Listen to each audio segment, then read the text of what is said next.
Girish AD దర్శకత్వంలో తెరకెక్కిన Malayalam movie 'ప్రేమలు' చర్చనీయాంశంగా మారింది. కేవలం సుమారు 10 కోట్ల బడ్జెట్తో తెరకెక్కిన ఈ సినిమా మలయాళంలో 50 కోట్లు కలెక్ట్ చేసింది.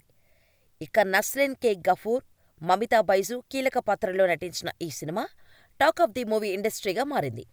ఈ సినిమాను తెలుగులో రాజమౌళి కొడుకు కార్తికేయ రిలీజ్ చేశాడు. మరి ఈ సినిమా ఎలా ఉందో రివ్యూలో చూద్దాం. కేరళకు చెందిన సచిన్ ఇంజనీరింగ్ పూర్తి చేస్తాడు. తన పిరికితనంతో తన కాలేజీలో ప్రేమించిన అమ్మాయికి ప్రపోజ్ చేయలేక దూరమవుతాడు. గ్రాడ్యుయేషన్ తర్వాత అతను లండన్ వెళ్లాలని ప్లాన్ చేస్తాడు. కాని అతని వీసా రిజెక్ట్ అవుతోంది. అయితే ఒక పక్క లవ్ ఫెయిల్, మరోపక్క వీసా మిస్ కావడంతో తన స్వగ్రామంలో ఉండటానికి సచిన్కు మనసొప్పదు. ఈ విషయంలో సహాయం చేయమని తన స్నేహితుడు అమల్ డేవిస్ని అడుగుతాడు. హైదరాబాదులో గేట్ కోచింగ్కు వెళ్లాలని ప్లాన్ చేస్తున్న అమల్ డేవిస్ సచిన్ను తన వెంట తీసుకెళ్తాడు.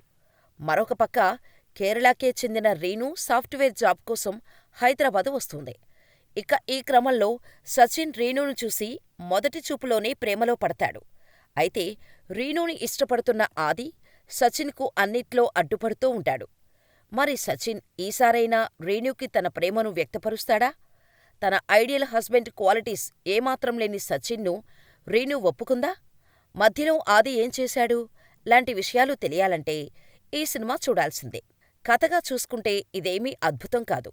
అప్పుడే ఇంజనీరింగ్ పూర్తి చేసిన ఇద్దరు భిన్న మనస్తత్వాలకు చెందిన వ్యక్తులు ప్రేమలో పడితే అనే లైన్తో ఈ సినిమాను తెరకెక్కించారు. నిజానికి ఇలాంటి సినిమాలను డీల్ చేయటం కత్తిమీద సాములాంటి విషయమే. కానీ గిరీష్ తన గత సినిమాల అనుభవంతో చాలా క్లీన్గా, ఎలాంటి అసభ్యతకు తావివ్వకుండా అన్ని వయసుల వారు మెచ్చేలా ప్రేక్షకుల ముందుకు తెచ్చాడు. కామెడీ కోసం కూడా బూతులు వెతుక్కుంటున్న ఈ రోజుల్లో సందర్భానుసారం అమాయకంగా పాత్రధారులు మాట్లాడే మాటలతో కడుపుబ్బా నవ్వించే ప్రయత్నం చేసి అందులో సఫలమయ్యారు మేకర్స్. రోజువారీ మన మాటల మధ్య దొర్లే సంభాషణల నుంచి తీసుకున్న కామెడీ ఫ్రెష్ ఫీల్ ఇచ్చింది. ముఖ్యంగా సచిన్, అమల్ మధ్య కెమిస్ట్రీ బాగా వర్కౌట్ అయింది. మనలో ప్రతి ఒక్కరికి ఉండే ఒక బెస్ట్ ఫ్రెండ్ను గుర్తు చేసుకుంది. ఇక రొమాంటిక్ కామెడీ అనే ప్రచారం ఉన్నా సచిన్, రీను మధ్య ఇంటిమెంట్ రొమాన్స్ లేదు.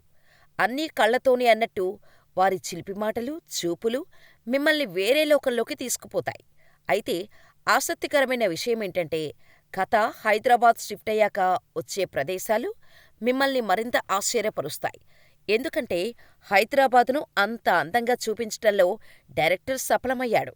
ఇక నటీనటుల విషయానికి వస్తే ప్రేమ కోసం తపనపడే అమాయకమైన సచిన్గా నాస్రిన్ గఫార్కి ఒక మంచి పాత్ర పడింది. ఇక మనోడు ఈ పాత్రకు పూర్తిస్థాయిలో న్యాయం చేశాడు. చాలామంది కుర్రాళ్ళు కనెక్ట్ అయ్యేలా సచిన్ పాత్రలో నాస్రిన్ ఒదిగిపోయాడు. ఇక మరోపక్క రీను పాత్రలో మమితా బైజు తెరపై చాలా క్యూట్గా ఉంది. సచిన్ పాత్రతో రీను పాత్ర చేసే క్యూట్ ఇంటిమసీలెస్ రొమాన్స్ చూడటానికి భలే ఉంటోంది. అమల్గా సంగీత్ ప్రతాప్ అదరగొట్టాడు. కార్తీక్ పాత్రలో నటించిన అఖిలా భార్గవన్ కూడా ఆకట్టుకుంది. ఇక ఆది పాత్రలో శ్యామ్ మోహన్ పాత్రకు కూడా మంచిగా నటించే స్కోప్ దొరికింది. ఇక మిగతా పాత్రధారులు తమ తమ పాత్రల పరిధి మేరకు ఆకట్టుకునేలా నటించారు. టెక్నికల్ టీం విషయానికి వస్తే కనుక విష్ణు విజయ్ సంగీతం భలే ఉంది. కేజే మార్కోస్ రూపొందించిన తెలంగాణ బొమ్మలు ప్రత్యేకంగా అనిపించింది.